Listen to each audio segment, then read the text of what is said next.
A maioria das pessoas conhece Elias, mas poucos prestam atenção em quem veio depois. Poucos olham para o discípulo que caminhou no silêncio, serviu sem holofotes e herdou o manto de fogo. Meu nome é Eliseu, e esta é a minha história. Muitos acham que ser chamado por Deus é receber uma coroa, mas às vezes é carregar uma cruz invisível. Você já sentiu que foi separado para algo maior, mas não sabe por onde começar? Já teve a sensação de que o céu te chamou, mas a terra te esqueceu? Existe um momento em que Deus não fala com trovões, mas com gestos. Um manto lançado sobre seus ombros, uma estação que termina, uma voz que sussurra: vem, deixa tudo. Talvez você esteja aí, com as mãos no arado e o coração inquieto. Esta história é para você, porque Eliseu não nasceu profeta. Ele foi forjado em silêncio, em obediência, em lágrimas. E o que ele viveu pode ser exatamente o que você precisa entender hoje. Se você aplicar esse princípio espiritual, sua fé será incendiada, não daqui a meses, mas em poucos dias. Ninguém nasce profeta. Eliseu estava lavrando a terra com 12 juntas de bois, quando o céu o interrompeu. Um homem com o manto da eternidade passou por ele em silêncio e apenas lançou seu manto sobre seus ombros. Elias não explicou, não pediu, não prometeu nada. Mas aquele gesto carregava o peso de um chamado que não podia ser ignorado. Eliseu entendeu que algo sobrenatural estava acontecendo. Não era só um convite, era uma convocação do céu. Ele correu atrás de Elias, pedindo apenas para se despedir dos pais. E ao receber permissão, matou os bois e queimou o arado. Simbolicamente, ele destruiu tudo o que poderia prendê-lo ao passado. Ele não deixou rota de fuga. O discipulado de Eliseu começou sem palavras bonitas, sem promessas de glória. Elias, um profeta marcado por fogo e silêncio, não era mentor fácil, mas Eliseu decidiu servir. Carregava água para ele, o acompanhava nas jornadas, aprendia mais com os gestos do que com discursos. Às vezes, a maior sabedoria está no silêncio de quem caminha com Deus. Muitos hoje querem ministérios visíveis, mas não suportam os anos de anonimato. Eliseu serviu por anos sem destaque, e isso foi necessário. O discipulado sob Elias era como caminhar no deserto. Formava o caráter, quebrava o orgulho, ensinava a esperar. Só quem serve em silêncio está pronto para falar em nome de Deus. Durante esse período, Eliseu viu o sobrenatural de perto. Presenciou Elias enfrentar reis, fugir para o deserto, ser sustentado por anjos, ouvir a voz suave de Deus. Mas mais do que milagres, ele aprendeu sobre quebrantamento, sobre como a alma de um profeta precisa sangrar antes de poder curar outras. O chamado não é apenas um momento, mas uma caminhada. Eliseu teve que aprender a calar a própria voz para ouvir a de Deus. Muitas vezes, quem é chamado primeiro precisa desaprender. Desaprender as urgências humanas, as vaidades do ego, a pressa de querer ser visto. Eliseu entendeu. Seguir Elias era, na verdade, aprender a seguir o Espírito. Talvez você esteja nesse lugar, ainda arando a terra, ainda com as mãos no passado. Mas Deus já colocou olhos sobre sua história. E pode ser que, de repente, passe por você alguém com um manto. Não se trata de seguir um homem, mas de perceber que o céu está te chamando para algo maior. Queimar os bois é a parte difícil. E assim, entre passos silenciosos e gestos de obediência, Eliseu foi sendo moldado. Ele ainda não fazia milagres, ainda não era conhecido, mas o céu já o reconhecia como herdeiro de um legado profético. E o tempo da transferência se aproximava, o tempo em que o manto cairia e com ele viria a responsabilidade de continuar o fogo. Você já se sentiu perdido, desconectado de quem realmente é e sem saber qual o plano de Deus para a sua vida? A verdade é que você não está aqui por acaso. Deus tem um propósito para você, e eu quero te ajudar a descobri-lo. Por isso, criei 3 e-books que vão transformar sua jornada com Deus. Clique no link no comentário fixado e comece sua transformação agora. Chegou o dia. Elias sabia que o céu o levaria e Eliseu também. Era como se o Espírito tivesse sussurrado aos dois: prepare-se. Mas Eliseu não queria apenas despedidas. Ele queria herança. Quando Elias tentou se afastar dele, dizendo: fica aqui, Eliseu respondeu com firmeza: não te deixarei. Esse tipo de fidelidade abre céus. Caminharam juntos até Betel, depois até Jericó, e por fim até o Jordão. Cada lugar carregava um símbolo espiritual. Betel, a casa de Deus; Jericó, a cidade de batalhas; o Jordão, o rio da morte e da travessia. Elias golpeou as águas com seu manto e elas se abriram. E ali, no outro lado, como em um palco invisível, Deus preparava a troca. Elias perguntou: que queres que eu te faça antes que seja levado? Eliseu não hesitou: quero porção dobrada do teu espírito. Não pediu ouro, nem fama, nem descanso. Pediu o espírito, porque entendia que só o espírito poderia sustentar a missão. Esse pedido foi ousado, mas também era um reflexo do tempo de discipulado bem vivido. Elias respondeu: dura coisa pediste, mas se me vires quando for levado, te será concedido. Aquilo não era uma prova física, era uma exigência espiritual. Manter os olhos abertos, mesmo quando o sobrenatural tentar te cegar. E então, cavalos de fogo e um redemoinho surgiram. O céu desceu para buscar Elias, e Eliseu viu. Eliseu rasgou suas próprias vestes, símbolo de que não havia mais volta. A velha identidade já não servia. Pegou o manto que caíra de Elias e caminhou de volta até o Jordão. Estava só, mas não estava vazio. Golpeou as águas com o manto e perguntou: onde está o Senhor, Deus de Elias? E as águas se abriram de novo. Foi o primeiro milagre, mas não foi um espetáculo. Foi uma confirmação. O céu havia transferido autoridade. A mesma mão que sustentava Elias agora repousava sobre Eliseu. E quando os filhos dos profetas o viram de longe, disseram: o espírito de Elias repousa sobre Eliseu. Ele não precisava se autodeclarar profeta. O manto falava por si, mas com o manto vinha o peso. Eliseu agora carregava o fogo, as lágrimas, os riscos, os segredos, e todo chamado verdadeiro traz junto o preço da responsabilidade. O manto não é capa de glória, é veste de guerra, de renúncia, de entrega. E Eliseu aprenderia isso a cada passo. Esse foi o início de um novo tempo, não apenas para Eliseu, mas para todos que seriam tocados por seu ministério. O manto havia descido, mas o caminho ainda seria longo, porque agora era tempo de agir, tempo de deixar que os milagres falassem da compaixão de Deus. Gostou do conteúdo e ele fez diferença para você? Clique no Valeu Demais e apoie nosso trabalho. Eliseu não começou seu ministério com discursos, começou com ações. Logo após atravessar o Jordão, enfrentou uma cidade com águas amargas. Era Jericó, lugar de promessas e maldição. Os moradores pediram ajuda, e Eliseu, com um punhado de sal, símbolo de aliança e purificação, lançou sobre a fonte e declarou: assim diz o Senhor, sararei estas águas. E a maldição cessou. O profeta que havia sido moldado no silêncio, agora falava por meio de milagres. Cada intervenção era uma assinatura de Deus na vida do povo. Quando uma viúva, aflita por perder seus filhos para os credores, clamou por socorro, Eliseu multiplicou o azeite que ela tinha em casa.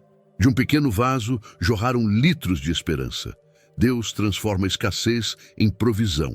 O milagre não estava no azeite, estava na obediência. Eliseu disse à viúva: pede vasilhas vazias, não poucas. E ela fez conforme a palavra. Quando a última vasilha se encheu, o azeite parou. O fluxo de Deus sempre se adapta ao nível da fé. Isso nos ensina que o céu não desperdiça unção onde não há preparação. Depois veio a mulher sunamita, rica, mas com um vazio silencioso. Não tinha filhos. Ela preparou um aposento para Eliseu e o honrou sem pedir nada.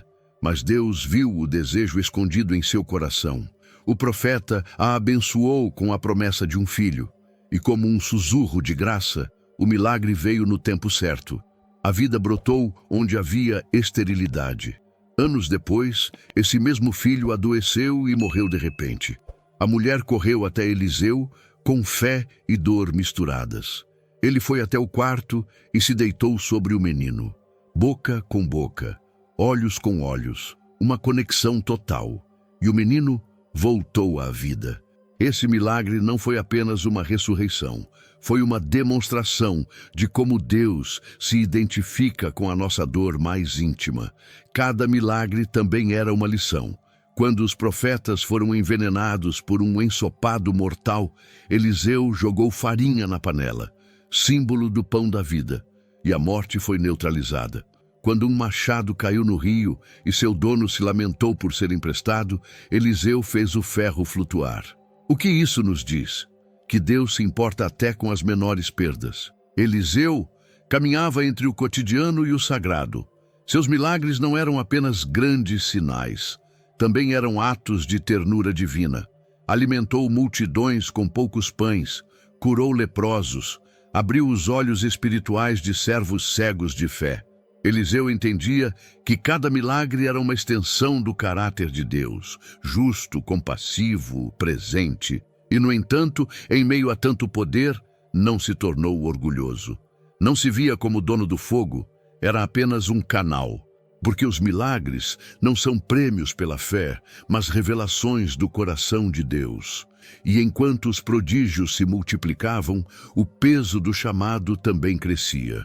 Com o tempo, Eliseu descobriu que o maior peso do profeta não era o manto, era o silêncio de Deus em dias escuros. A responsabilidade profética ia além dos milagres. Era carregar no coração as dores do povo e a urgência divina. Às vezes, Eliseu chorava antes mesmo de falar. Ele via o que os outros não viam, e isso doía como espada na alma. Profeta não é apenas aquele que anuncia o que vai acontecer, é quem sente, antecipa e intercede. Certa vez, Eliseu olhou para Azael e começou a chorar. Viu o futuro cruel daquele homem, viu o mal que faria a Israel e disse: sei o mal que harás, desgarrarás vientres, matarás ninhos. Aquela visão partiu seu coração, mas ele não podia mudar o decreto. Esse é o fardo que poucos compreendem. O profeta carrega revelações que pesam mais do que ouro. Nem sempre pode falar. Às vezes precisa apenas orar, calar, esperar. Não há palco, nem aplauso para quem ouve o sussurro de Deus no meio da noite.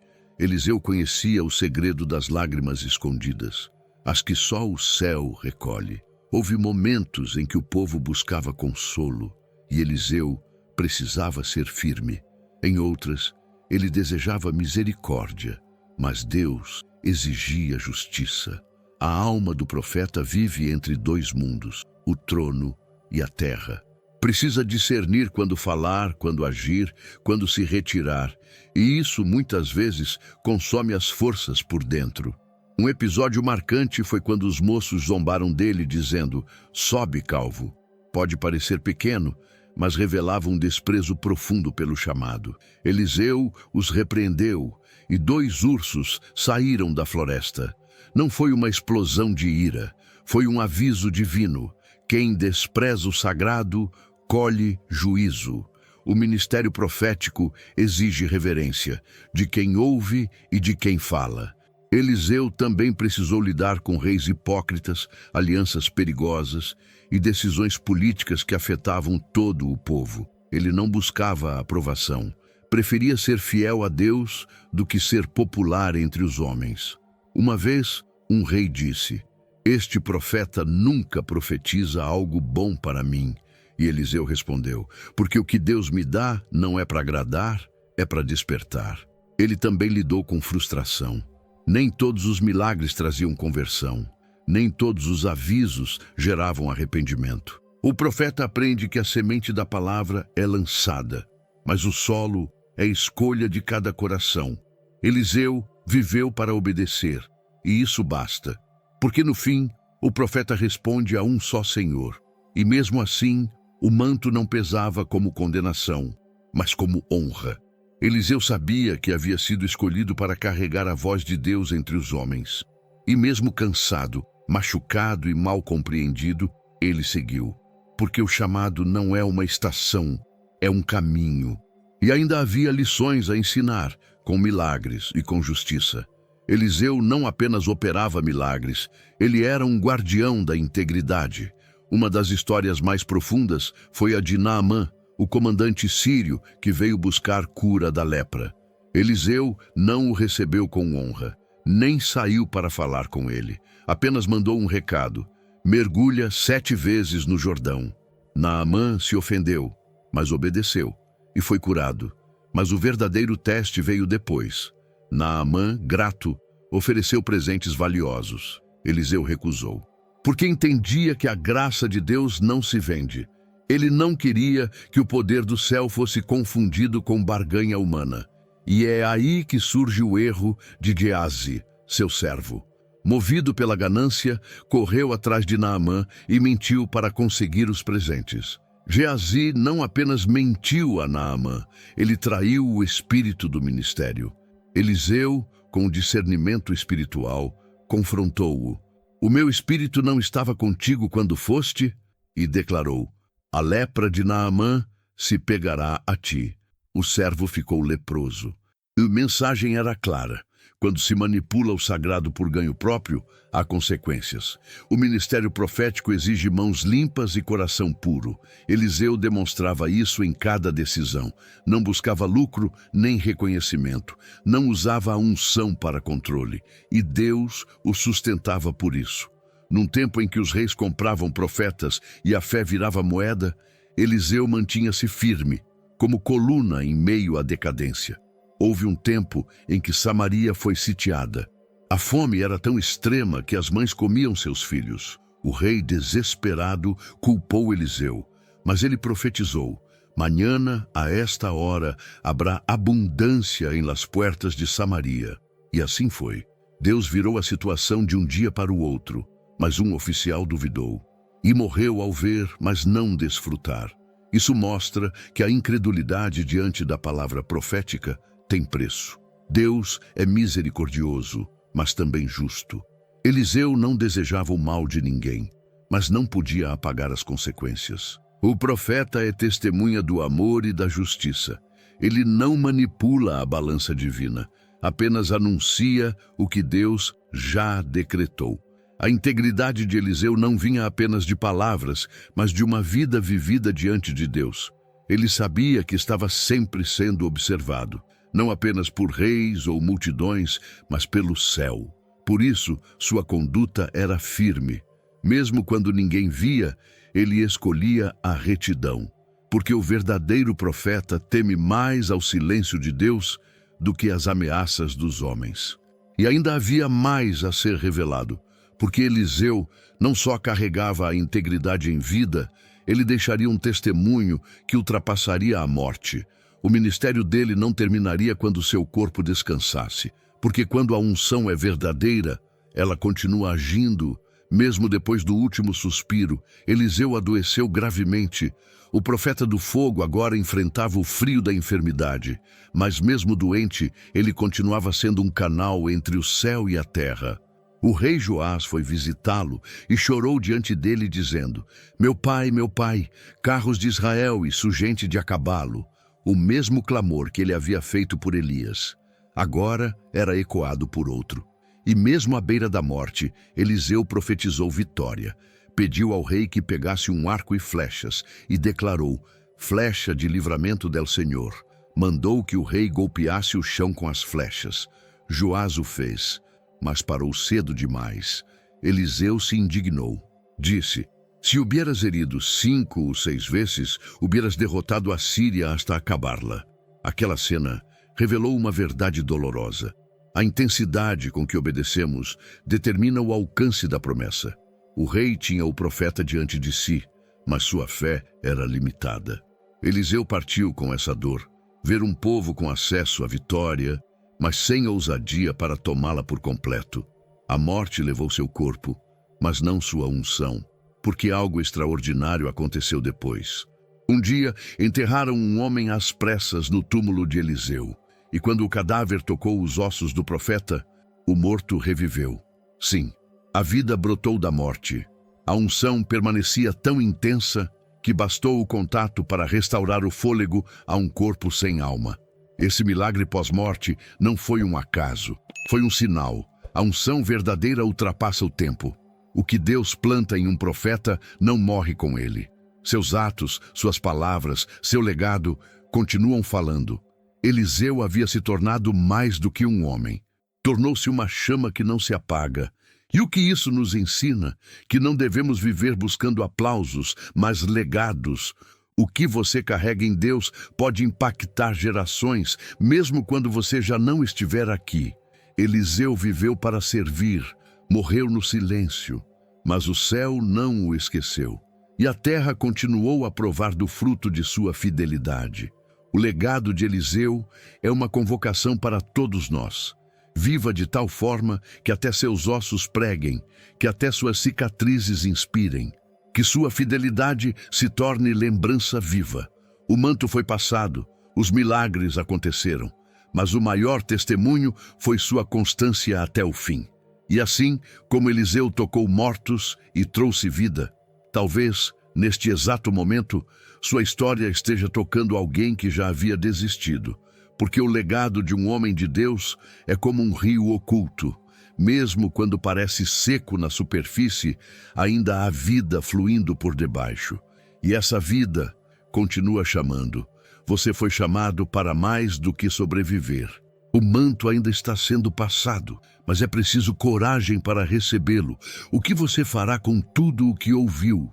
Vai guardar no coração ou vai enterrar com as desculpas? Deus ainda busca homens e mulheres que não querem palco, mas presença, que preferem carregar o azeite do que a vaidade, que estejam dispostos a queimar os bois e seguir, mesmo sem saber o que virá depois. Talvez hoje o Espírito esteja te perguntando, como perguntou a Eliseu, o que queres que eu te faça?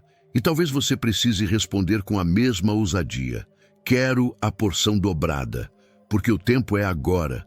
Você está disposto a pagar o preço da promessa? Está pronto para ver milagres, mas também para suportar silêncios? Eliseu não viveu para ser lembrado, viveu para obedecer, e isso foi suficiente para marcar a eternidade. Se essa palavra tocou algo em você, se sentiu que este vídeo falou direto ao seu espírito, então não guarde isso só para si. Inscreva-se no canal, ative as notificações e continue caminhando conosco nas revelações que ainda estão por vir.